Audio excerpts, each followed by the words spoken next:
2021 সালের ভোট পরবর্তী হিংসার জেরে এক ব্যক্তির মৃত্যুর অভিযোগে উত্তপ্ত ভাঙড়। এই ঘটনায় গ্রেফতার হয়েছেন তৃণমূল নেতা শওকত মোল্লা ঘনিষ্ঠ আলাউদ্দিন মোল্লা এবং তার ছেলে বাবুল মোল্লা।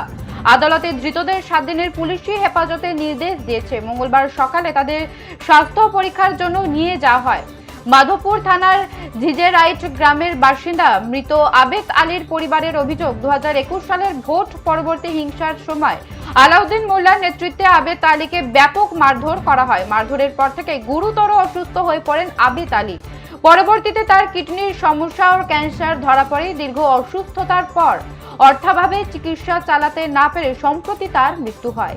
এই মৃত্যুর জেরে ক্ষুব্ধ গ্রামবাসীরা আলাউদ্দিনের বাড়ির সামনে বিক্ষোভ দেখিয়ে গ্রেফতারের দাবি তোলেন। পরিস্থিতি নিয়ন্ত্রণে এনে পুলিশ বাবা ছেলেকে গ্রেফতার করে।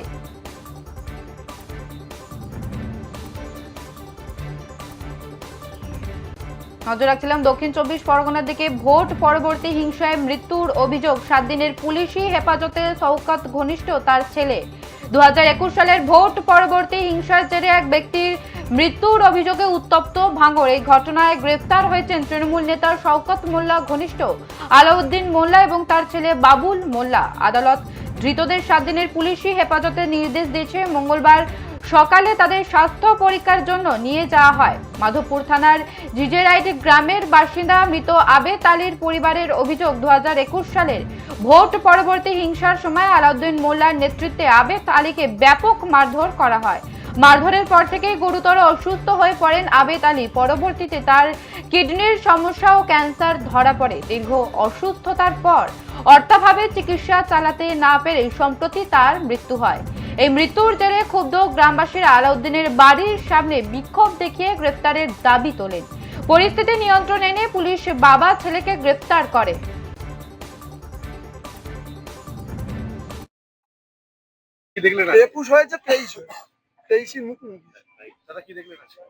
আজকে চন্দনেশ্বর 2-এ একজন বিরোধী কার্যকর্তা বিরোধী দল করতে বলে তার উপর অত্যাচার করা হয় এবং তার লাংস এবং অন্যান্য অর্গানে ব্লাড জমে গিয়ে তিনি কালকে মারা গেছেন, পরলোক গমন করেছেন। আর এর নেতৃত্ব দিয়েছেন তথাকথিত এখানকার যিনি বেতাস বাদশা ছিলেন, যিনি শোষণকারী, সেই ক্যানিং পূর্ব পঞ্চায়েতের ক্যানিং পূর্ব চন্দনেশ্বর 2 পঞ্চায়েতের উপপ্রধান আলাউদ্দিন মোল্লা এবং তার যারা অ্যাসোসিয়েট ছিলেন তারা।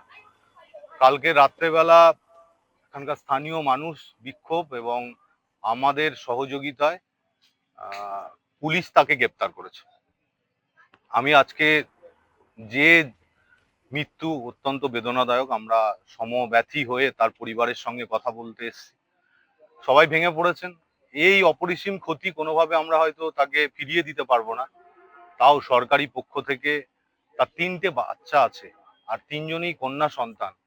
কারণ তার জন্য তিনি অসহায় হয়ে কান্নাকাটি করছেন যে এর পরবর্তী পরিস্থিতিতে তার সংসার চলবে কি করে।